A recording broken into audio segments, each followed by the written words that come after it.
I kind of have an ongoing joke about how my career started. I graduated on a Friday. I moved from my college to Grand Rapids, Michigan on Saturday slash Sunday. The moving truck showed up on Monday, and then on Wednesday, I was on a plane to Dallas, Texas. At the time, I didn't know I was about to spend the next couple years there. I just knew that I was full time now, and this is where my company needed me to go. I'm probably misremembering this a little bit because it probably wasn't as fast as uh, I joke about, but it was a very, very quick change. It just felt like everything moved so fast. And, when things move that fast, you really don't stop to ask any questions. You just assume, this is how jobs work. This is what I'm going to be expected to do now. That mindset matters because not long after that, I was really handed my first production line and I was told, don't worry, we've built this before.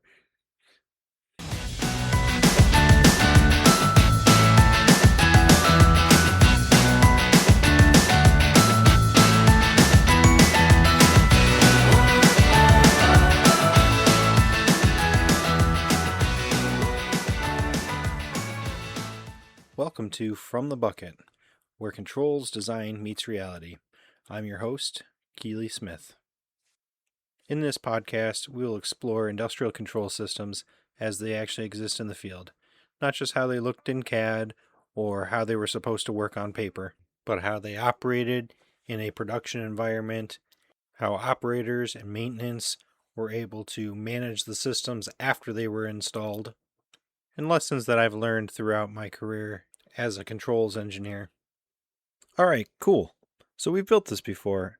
So we should probably have something as a starting point, which is great. I'm brand new. I don't really know what I'm doing.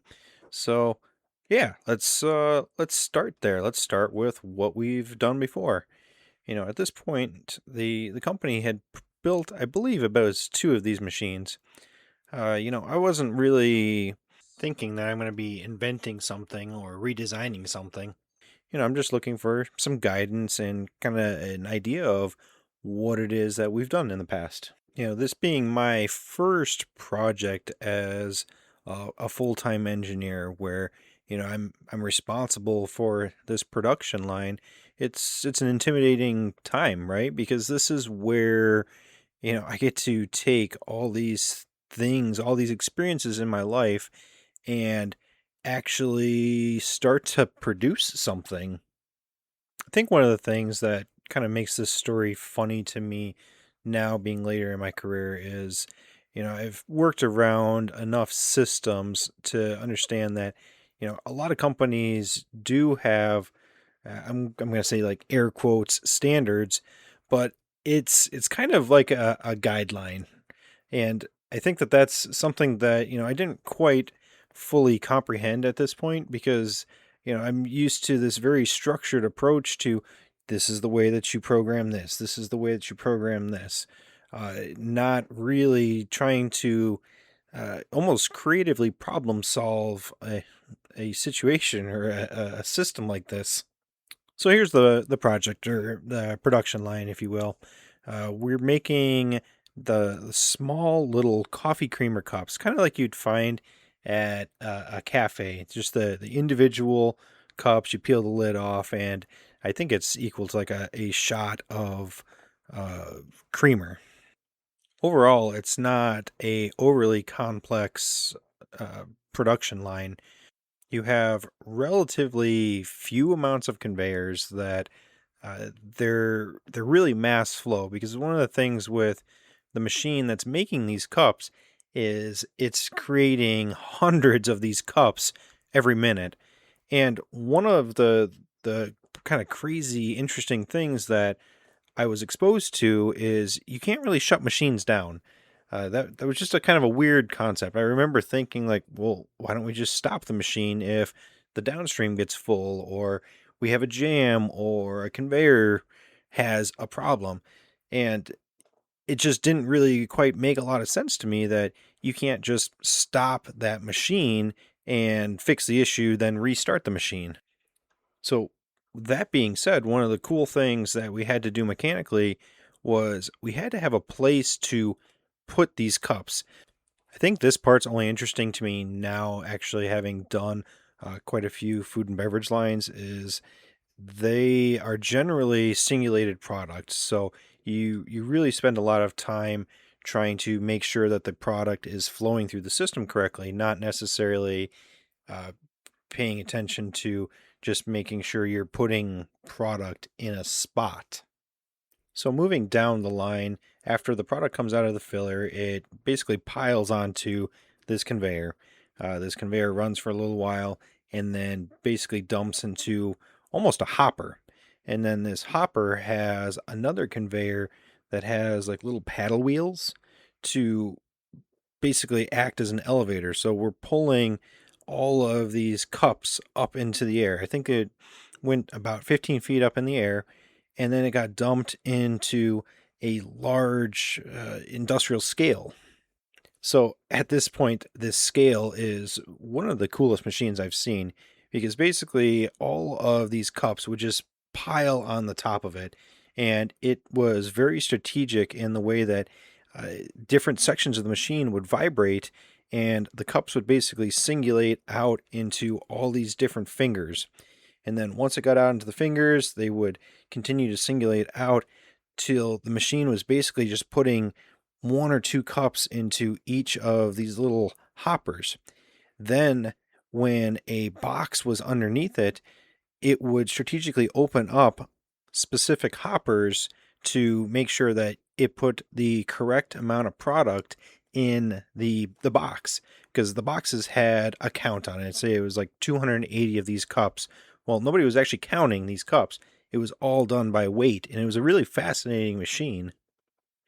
After the box was full, it would proceed down a line where we had this kind of clever machine that it was a arm on a pneumatic that would basically flip the box on its end, because it needed to travel down the overhead conveyor to get down to palletizing on its side.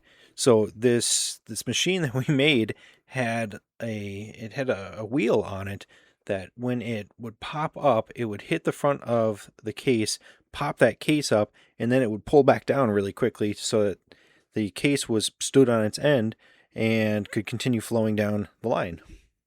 So mechanically, this line made a lot of sense to me. I understood the way that it was supposed to work. Unfortunately for me, I was the one that had to program all of this flow and conveyor to work the way that I just mechanically described it. So here I am staring at basically a blank controller. I've got no structure.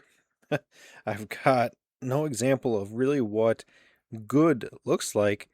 I had a basic sense of what uh, the code should look like, in the sense of being able to kind of read it and understand it. But realistically, this is totally new. This is product flow conveyor. So I'll use the kind of obnoxious phrase of, how do you eat an elephant? Well, one bite at a time. And it actually applies really well to how I kind of approach this system, because I really had no idea how I wanted to approach this. So I took it down into steps. I knew that I had sensors. All right, so I got to program these sensors. Well, how do I program these sensors? I remember sitting there and, I'd put my hand in front of a photo eye sensor and see that, oh, okay, cool. When I do that back in the PLC, my value goes from a 1 to a 0. Okay, cool. So now I know that a 1 means that there's nothing in front of that eye, and a 0 means that there is something in front of that eye. And then you start going down the rabbit hole of, well, wait a second. I have 15 different photo eyes on this line. Well, I don't want to write that code over and over and over again. So there's got to be a way to do this once and then basically just copy and paste it across however many times I need it. And that's when you start getting into the add-on instruction rabbit hole. So in case you don't know what an add-on instruction is, it's basically a piece of code that you write that has inputs and outputs to it that you can take it and just keep copying and paste it in the code. So say, like I said, I had 15 photo eyes, I could make the code for an add-on instruction for a photo eye once, and then I could just copy and paste it 15 times in my code. This all sounds great. So, okay, let's do this. I got photo eyes, I got proxies, I've got encoders. So, you know what? Let's just wrap everything into an add-on instruction. Why not? This sounds great. And then, hey, I knew I had a few more projects in this facility that I had to do. So, cool. I can just take these add-on instructions and now I have them for this project and my next projects as well. But we'll stay on track with this project. Now, this being really the first time I'm using add-on instructions, there are so many things that I don't know about add-on instructions. Namely, the big one being that you have to download to your PLC to make changes to your add-on instructions in case you find that something's wrong with it and you need to make a tweak inside of it. But I'm not thinking that yet. I'm not at that point. And to be totally honest, I really didn't know that was a thing until I had to do it the first time. And unfortunately, that first time happened to be when we were running first production. So during first production is when I learned that, hey, not every single photo eye is going to be a 1 when it's clear and a 0 when it's blocked. There are photo eyes that are the exact opposite. So, okay, no problem. I'll set a bit on the outside of this add-on instruction so I can toggle it. So if the photo eye has to operate one way, I toggle a bit, and if it has to operate the other way, I just don't toggle that bit. Okay, so logic's written, everything's ready to go. For whatever reason, I'm having to do this offline because it's not letting me make changes to my add-on instruction online, which was kind of weird because I thought that you could make changes online, but whatever. Let's go ahead and download. All right, whole bunch of stuff pops up. I'm not going to read that. And download. Then there was the silence. And the silence was weird because it looked like my entire line just stopped, but the filler kept running because, well, the filler couldn't just shut down. So now the filler is dumping a bunch of these cups on a dead conveyor. It's now jamming up, and I'm not quite sure what's going on.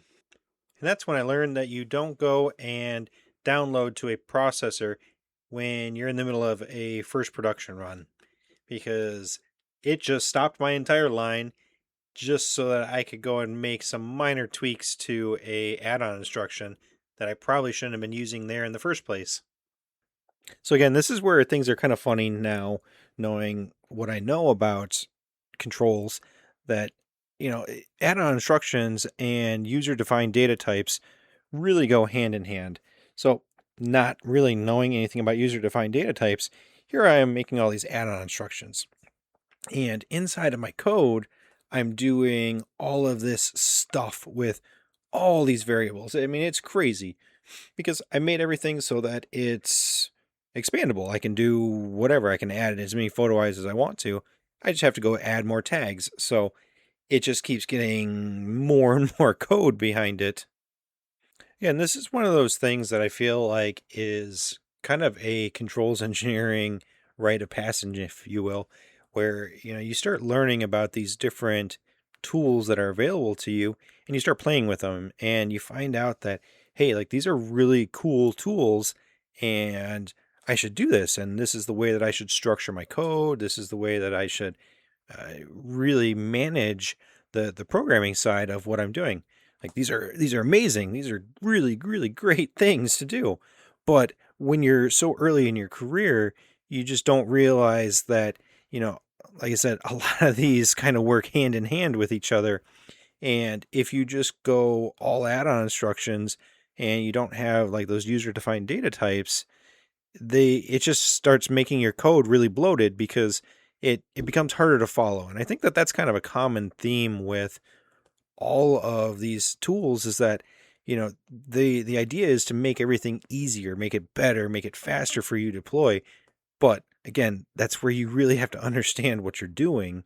So fast forward, the line works. We get the line up and running. Everything is working. Customers happy. All's good in the world, right?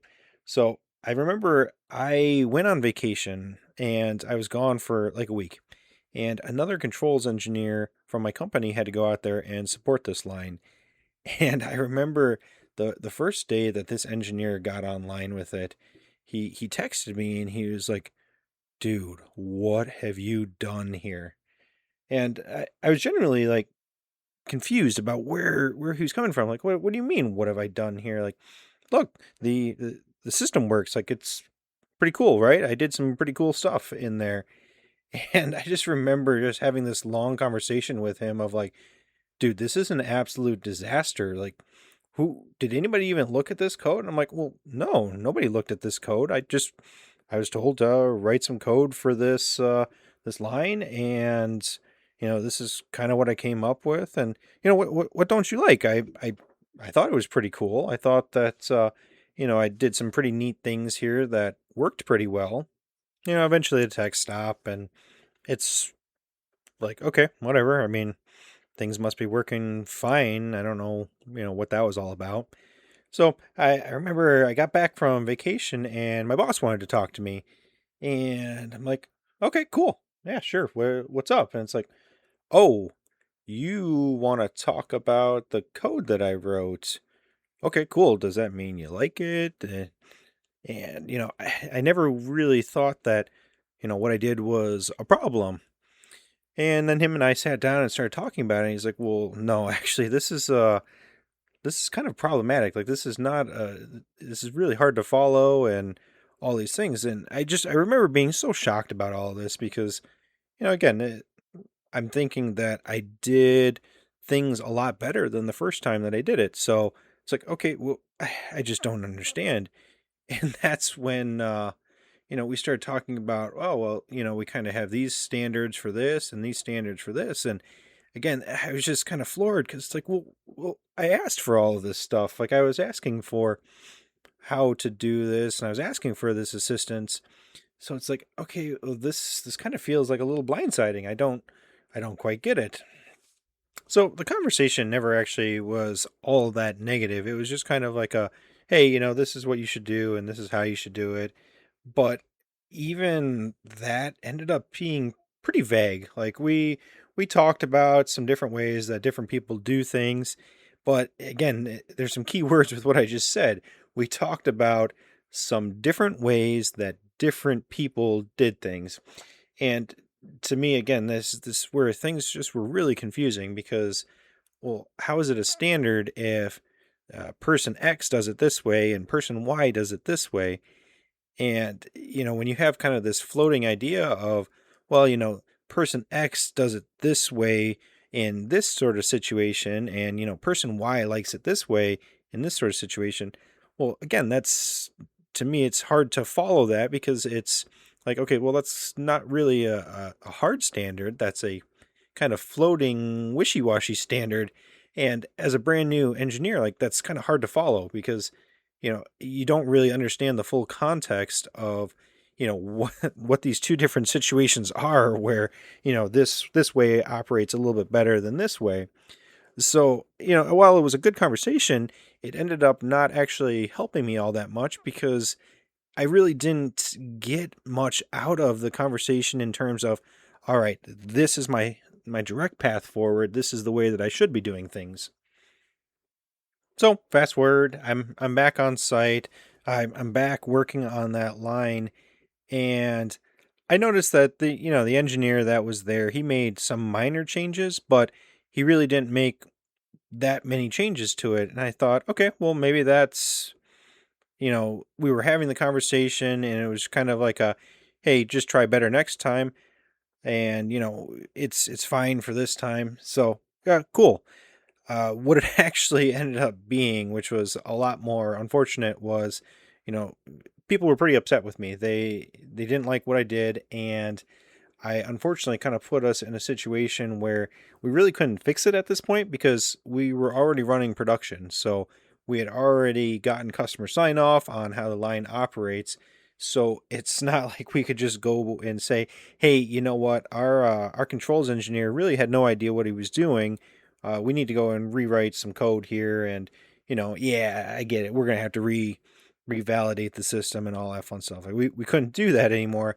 So it wasn't really something that ended up getting fixed. It was just something like, hey, you kind of went off on your own and did your own thing here. And, uh, you know, again, it was one of those weird things because, I didn't understand really where things went wrong. And unfortunately, this was kind of a critical point in my career where like that feedback would have been fantastic because unfortunately now I've got these ideas. I've got these different ways that I try to do things.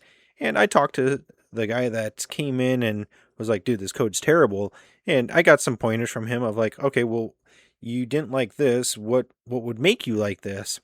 And it wasn't necessarily that I was going to go back and like fix everything, but I was going to take his feedback and kind of double down on what I did. So like this is it's turning my habits into like these solidified standards in my mind.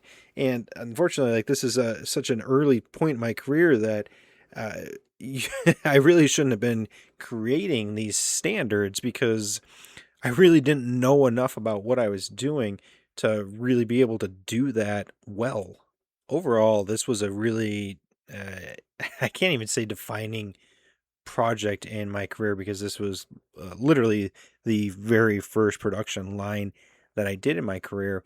But in a lot of ways, it was kind of like that first step, that really getting your toes wet of what it means to be responsible for a production line and actually build a production line that is going to get used, that people actually are going to rely on.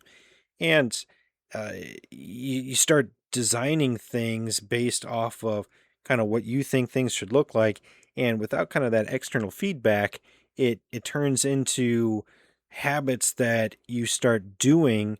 And again, you don't know what you don't know at this point. So you don't really know what habits you've started to learn that really should be unlearned at this point. I think one of the really important themes that I like to bring up with this podcast is this is very early in my career, and I think that while some of my experiences are probably very unique to my starting in this field, I really truly believe that a lot of my experiences are shared experiences for realistically any, not even just controls engineer, but anybody kind of in that engineering world where, you know, you have a company that you have to produce, you need to create something, you need to finish a project, you need to produce this product that your company has sold. And I think that it's just such a common piece of that engineering experience that it's kind of fun for me to look back and reflect on how these things happened in my life because these are, like I said, these are these shared experiences. These are the stories that when I'm telling them, you know, a lot of people can kind of sit back and think of, their first story of, this time that I built a machine, this time that I programmed this thing, this time that, I was given this big amount of responsibility and I really didn't know what I was doing. And I think it's fascinating to kind of explore this idea of how all this external pressure of creating, all this external pressure of production, it really shapes who you are when you're at such an early state in your career that you're really really moldable into whatever it is that you feel that you need to be for your company to succeed. I think it's a really important thing to kind of remember that when you're given the project and you're looking for that documentation, you're looking for kind of the code per se that you're not actually looking at it to copy. I think that companies would love for us to say, yeah, we're going to just take this, we're going to create an exact copy of this, and we're going to make this everything look exactly the same. But in reality, that's not how a lot of systems work. I mean, I can just think of so many systems that I've worked on in my career that, oh yeah, these are the exact same system, but they're not. It's there's always the slight differences between one machine and another, and I think that it's important to point out that I wasn't looking to copy our software. I didn't really, I wasn't going to take everything that we did on the first time and just copy it. I wanted to understand how the company solved this problem. And I think that's a really important thing to think about is that, as an engineer, you're not just copying a solution and pasting it.